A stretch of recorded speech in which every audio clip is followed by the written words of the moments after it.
Welcome back to No Intro Wrestling Podcast. I have not just one, but I got two special guest hosts today. I got the returning big sexy Jose and What's the up? the legend who's shows up when he wants to, Richard. That's how you say your name, right, Richard? Yeah, man. Any Some way you because want it. sometimes people have different names and all that, so they're like, Nah, it's cool. that's how you pronounce it, but that's not how you say my name, you know. Nah, it's all So good. It's Richard, like what do you yeah, call it? Like Mace yeah, and Mace there you Marseille and go. Mansoir. Francois. But Man. but Richard, you don't have any headphones because there's a chance you may sound like kind of echo. Ah, I could get some if you want me to, man. No Uh, issue. I don't know. It's up to you. But Nah, I don't care. yeah, we'll figure it out. It's all right. Just Next time we got it. try not to talk too fast though, because there is a slight chance we're gonna hear like an echo from your end. So I gotta do it like how in the Asian movies. Yes, there you go. Oh, cool. Indeed. Facts. So I don't know how. Oh, so well, first before we get started, not Jose, you're Jose. Ever's not with us for this episode because he's out celebrating his 1 year anniversary. So congrats to Ever on that. Nice. Congrats So on that. yeah, Yeah, for real. Relationships ain't congrats. easy, so making it a year, that's A year. Yes, a happy year. Everybody can make it a year, but a happy year, not a lot of people can say that. So congrats to exactly. that. Yeah. Congrats to Ever and Casey. So I don't know where you guys want to start. Do you want to talk about? Let's go ahead and talk about Tommy Oliver. Yeah, man. That Let's was just. Do it. I know it's not wrestling topic or whatever, but we talked about it earlier, and you guys posted it on Facebook earlier and on on IG. But we just lost somebody who meant a lot to us while we were kids. Not just us three, everybody. There's people who are in There's their a whole 40s, generation. a whole generation, people who are in their 40s and 50s who are affected by this, posting pictures that they met him because it's like even in their teenage years, he was a big deal to them. And we lost them just like that. I mean, Yeah, just to correlate one with the others, like for all of us that have been, lifelong wrestling fans, Power Rangers is kind of the exact same thing. We all came at it in like in our childhoods at different stages. Like for me, I started with the original Mighty Morphin Power Rangers, I did and too. watching it as a kid and seeing the whole Green Ranger storyline into the White Ranger, and I really followed the show, their series, probably up until In Space. It was probably the last one, or maybe Jungle Fury. It might have been like the last one that I was like continuously watching. I definitely remember watching when he came back as the Dino Ranger, and then just kind of Right. seeing the little spin-offs in there. But out of all that have really, defined that legacy of just being a Power Ranger, he was probably at the forefront of that. And like you said, this is a loss that definitely has hit multiple generations. Because if anything, like we're all around similar, or maybe a few, couple of years apart. Like me, I'm 38. I know you guys are. I think you're like Yeah. what, 30. 30, right? I'm 30 and 30, 31. Yeah. 30 and 31. So we're a couple of years apart and whatnot, and we hit it at different stages, but it's just something that we've felt along. Between that and Kevin Conroy too. That a little bit over a week ago, same thing. Losing two '90s icons for us. Kind of back to back, and just see how it happened too. That's just the tragedy of it is, a death is always tragic, but just how it happened, or how it's being reported that it's happened. Yeah. When Richard told me how he passed, and I was just like, I don't believe it. I don't believe it. Because it's like him, Yeah, Jason that's David crazy. Frank, him doing that. No, it's, but then I started doing more research a little bit. And then you start, because everybody, like, especially for me, I start becoming a detective, trying to figure this out. Like, that's going to bring him back. And then it's like, I realized, damn, he hasn't posted in a couple of days. He's always posting something. And from little messages or videos of his fans or something, or promoting, hey guys, I'm gonna be here in your town, blah blah blah. And then also finding out that he just his divorce was final not that long ago too. And then if you look back in the photos that he posted recently, he does not look happy. I mean, I Yeah, could just be saying that just because, like, oh, the messages are there. Yeah, the clues are there, The clues and are there. it's super unfortunate because super nice guy, was chill with everybody. You can meet him at one of the conventions, and down to earth. And it's those ones that you know have that aura around them, Right. always kind, everything like that. You could go from Chester to Robin Williams. Yeah. You know, Robert Williams was a big unfortunate, hit man. too. When I found out that he passed, and I was just like, I don't see it. And then once again, when she started looking back in his life, it's just like the signs were there. Like it's just like, damn. And it's just it's tragic. It sucks. Um, it's one of those feelings because I don't like comparing a celebrity to an actual family member to mine, but how I feel now, it's like how I felt once I found out about my cousin passing. I don't believe it. Yeah, It right. Yeah, I mean, just like how you mentioned, Rich, earlier with like Chester, like I probably have not felt a loss like that probably since Chester, just because same thing. Like Linkin Park was a yeah. big part of my teenage years. You know, me getting into metal, getting into alternative music. Linkin Park was one of those gateway bands. Robin Williams, same thing. I felt his a lot too, just because I grew up on Hook, Mm, uh, Genie Flubber. from Aladdin, so many Mrs. Doubtfire, and all those other iconic roles that he did, and just his personality, how outward it is, and just like how you said too. And it's like we when it happens, after it happens, that's when we really see the signs and see there. In real life time, though, we tend to overlook, and that's kind of like one of the big things with like mental health wise is you sometimes see it and you try to act on it, especially if it's someone right. that's close to you. That's a family member, a friend, someone that's is in your heart. To where other times, you're just kind of looking like, oh, they're just, maybe dealing with something. Maybe it's just, nothing too big. And we never see it coming because I think what I would surmise is that when they take that decision to do something like that, it's like a last minute kind of thing. It just kind of becomes I hit that point and then just do it. Yeah, and it sucks because there's people going through stuff where it's like for you guys it may not be a big deal, but for me I may not be able to handle it or the other way around. And it's like that's how we why we can never figure it out because once you find out somebody's going through something, it's like, oh, I went through the same thing too. You'll get over it, but then Yeah, that person doesn't get over it, and it's just like, but if but the problem is people in that shoe where it's like if I come up to you say, "Oh, I've been through there," you'll get over it. But if you're not getting over it, come to me and I'll help you because it's like if this person overcome whatever I'm going through, I'm gonna go and ask an advice, and hopefully it's the best advice.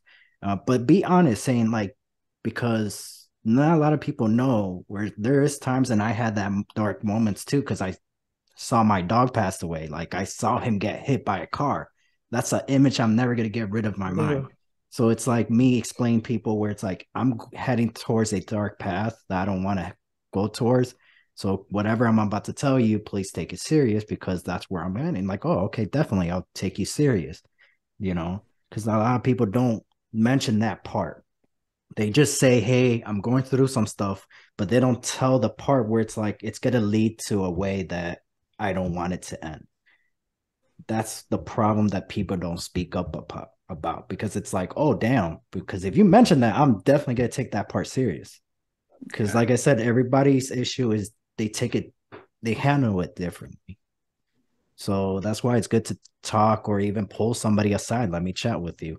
There's I'm pretty sure a 1-800 number, right? You guys Yeah. posted it. I'm definitely yeah. gonna be sharing that. I don't know how. Maybe I'll put a number Yeah. on the screen. It's National Suicide Line. They also do text messaging too as well. So there's resources out there. It's just always taking that first step to getting there and just kind of talking about it, because a lot of times too, a lot of people just they keep things bottled inside just because they don't want to be a burden on anyone else. And even though you might tell them, hey, you can come and talk to me about anything, they just don't want to feel like they're a burden, and they just Right. suffer in silence. And like I'm kind of like that. I bottle a lot of my stuff up inside, and it just comes out at different times and under different Same. circumstances. Never like in a self harming kind of way. Well, kind of like when I was drinking, it would kind of be then. Um, but I've always been one to tell people too, like, hey, come talk to me. If you need to, I'm more of a listening ear than I'm more willing to open up about Yeah, myself. I'm more of a listener as well than Same. me talking. I'm an open But door. That's what it is yeah, with me. Mm-hmm. No matter what, the door is always open. Call, text, come by. You know, for sure. there's help from every place. It's just looking for it. There's always hope. It's just the And, people and that's the tough part, assume though.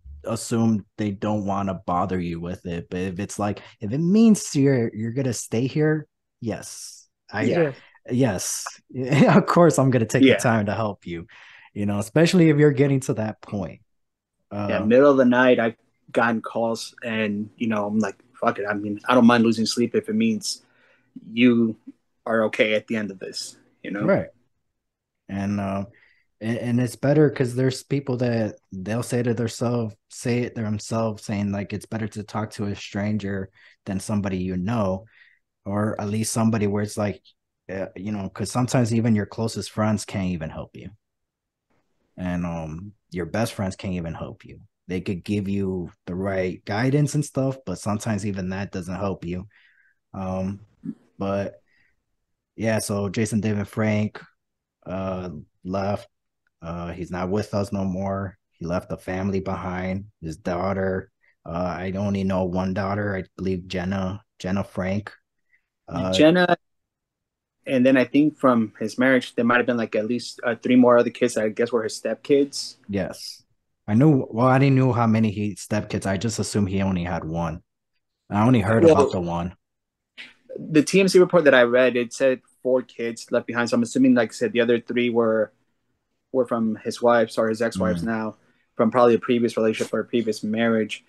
But I only know of Jenna as being like his biological, full-blooded daughter. Did he ever finish the White Legend, the Dragon movie? I think they were already in post-production from the last few posts that I saw The about it. Legend of the White Dragon. That's what it's Yeah. called. Yeah, I hope they finish that, but at the same time, that would kind of suck that they did because that's like, but it Alas. it's a right. loss. But at least we get one more film from him. Because to be honest, as much as I loved him as the Power Ranger, I feel like he should have done more movies or shows. Oh yeah, most He definitely. could have, but he was just that's what he was known. That's what So he that's was done. Yeah. yeah, that's what he was known, and that's what he stuck to it. So but you guys are lucky for meeting him because he was in my bucket list and man, I can't believe I lost that Yeah. like that moment. And I mean, granted, the day, I mean, in my case, it was like it's right at the start of where like things were opening up again because mine happened during the pandemic, my meet Yeah, and I greet, saw that. and that's why I was in a mask and he was in a mask and we were like distance out, but it was still an opportunity. I was like, I can not go for this. How many opportunities, especially when things were just opening up again and we're Yeah. so unsure about what was going to be the future for us. As far as like interactions, public gatherings, things like that on there. And the comic book store that I went to, there's one that I go to for my books and all that stuff. They're great about keeping running a meet and greet and stuff like that, and they kind of kept it. Everybody was distanced out. There was a whole smooth program to be able to get in there, talk to him real quick, and get whatever you were going to get because he had a whole layout of stuff. I got an autographed copy of it was like a solo Tommy Oliver graphic novel. I can't remember the name Oh, of it right now. It's the one that's in the picture that he's holding up there, and got it autographed and got to express my gratitude to him as a fan. And he was really talkative about everything and just kind of chopped it up for a few seconds, and then you just kind of had to keep it moving because there was other people obviously in right. line. What was your experience with him, Richard? See, I barely got to meet him. It was a brief, hi and bye type thing. Was that a meet and But greet as well? Or It was at wait, one of the did you just conventions. I can't remember. or you just saw him and then Yeah, you so I just was went on the up to way him? out, and he was right there. And, quick Mm, little wave. I'm sure he could have stopped, or I would have stopped, and could have interacted. But you know, it comes to you never know when your last time meeting these people are. yeah, that's and then because we're so focused. I mean, normally it's the other way around. We're so Yeah, focusing on the celebrities and we forget about our family for a second. But then because of what I went through, it's like now I'm more focusing on my family, and it's like now, damn, now my favorite celebrities are passing. So yeah, it's like, exactly. and now we Right. live in an era where it's like, yeah, I'm bummed out that I couldn't gone to one of his conventions, but it was either one or the other. It was either I had the money but I didn't have the time, or I had the time but I don't have the money, or I have both, but then finding out, oh damn, I can't go because I have another thing to go to. And then we live in an era now where it's like you have so many ways of reaching out to not just him, but to other celebrities like Yeah, cameos and stuff like that. You can't meet them personally, but a special message. Uh, but yeah, it's just it sucks because like I'm happy that I got to meet Jeff Hardy because Jeff Hardy was basically like a Power Ranger to me. yeah, Right. And so when I met Jeff Hardy and got an autograph, and I told him like, "Hey, you were a big inspiration like to me as a kid and stuff like that." The only bad thing is I lost a photo of me and Jeff Hardy, but I still have his autograph with my yeah, name, so I'm happy with that. But Tommy Oliver and Jason David Frank, one of the big people I wanted to meet. Second, next to him is John Cena. So um yeah. but and also Jason David Frank, he's like the only, I don't know if you guys agree with me, but the Green Power Ranger, the White Power Ranger, he's like the only, I don't know the right word, I guess, celebrity or superhero who I wanted to be in the WWE, like dream matches. Oh yeah, Right. he You know, easily could That have done it. yeah, like Easily. how they did with Stephen Amell and Green Arrow, like Yep. that could right. have been, Yes, yes, especially. Oh, that would have been so dope, especially where like New Day had the get up of the Green and White Ranger get up. Oh, right. Like that would have been a perfect chef's time kiss, man. Yeah, to have done. when I saw that, yeah, exactly. When I saw that gear, I'm like, oh, is he gonna show up? Is he gonna like do something with the WWE? Why would they do that? There has to be a Yeah, reason, but I think he was just there backstage, or that was a different night. Um, but even the New Day, like Yeah, they were influence right expired, there. they were huge fans of the Power Rangers, mhm. and it's just like it's amazing from little kids to the adults. It's just like it's crazy to me. Yeah, Um, because like Yeah. even up until was it like maybe 2019 or 2020 was like his last Ranger appearance when they did a whole like all generations of Power Rangers like in a big like end game type of battle. Like right. Yeah. they all came through and showed up. I can't remember what was the series, but I know there was like a big build up to that to those. It was like a 2 episode arc. Well, I Mm. know he was at the end of that the Power Ranger movie that did come out in Yeah, 2019. no, it was like 20, Oh, Yeah, it the was a new 2018. while one. back. Yeah, 2018, yeah. him and Kimberly or Yeah. Amy, they were in the end credits. Yeah, I remember that. That was like the only OMG moment in that film. But That's another uh conversation we'll Yeah, yeah, that's have. another kind. that's a different But conversation. with that being said, Anyway, like, I was gonna ask, like, for you guys, is what are your favorite Power Ranger or Green Ranger moments or White Ranger moments with Probably the introduction for me, that same because you didn't know who he was. He just came, and all of a sudden he slowly starts getting introduced, and you could tell and this dude was going to be something big. and just the way he came into me, he was like working them Yeah, throughout those first 5 episodes that he was in. right. Damn, man. I don't know. That's a good one. I don't know, like, because I did enjoy him in Turbo. I enjoyed him in what was the other one? Zeo, whatever. That Zio, Zio. and Dino. But the only reason why I started watching Dino is because of my brother. My brother was watching Dino, and then once I found out Tommy was in it, I was just like, all right, I'm watching it again, only because he's in it. And And that's the star power that he had. and he was Tommy Oliver. It wasn't like, oh, we're gonna bring somebody else. We're bringing Jason back, but you're gonna be somebody else. No, you're coming back as Yeah. Tommy Oliver, and it's like that's the star power. And my brother didn't like. My brother was like, why does he look familiar? And it's like, oh, that's the Green Ranger. I was like, oh yeah, wow, looks different with no hair. Yeah. So And then there was I that other episode where it's like all the Red Rangers getting together, yes, Oh yeah, and that's yes. you had fire. the original Jason too was part of that. That was like dope episode. I always got thrown off because his character's name is Jason. And I was just like, and every time people would bring up Jason, I always had to ask, like, who are we talking about? Are we talking Right. about Jason or are we talking about Jason David Frank? So, any more comments about Jason David Franks before we move on? No, but Not if anyone needs help, I do have the hotline at 688. You know, even if you don't want to talk to somebody in person or anything like that, you feel you could be comfortable with your phone.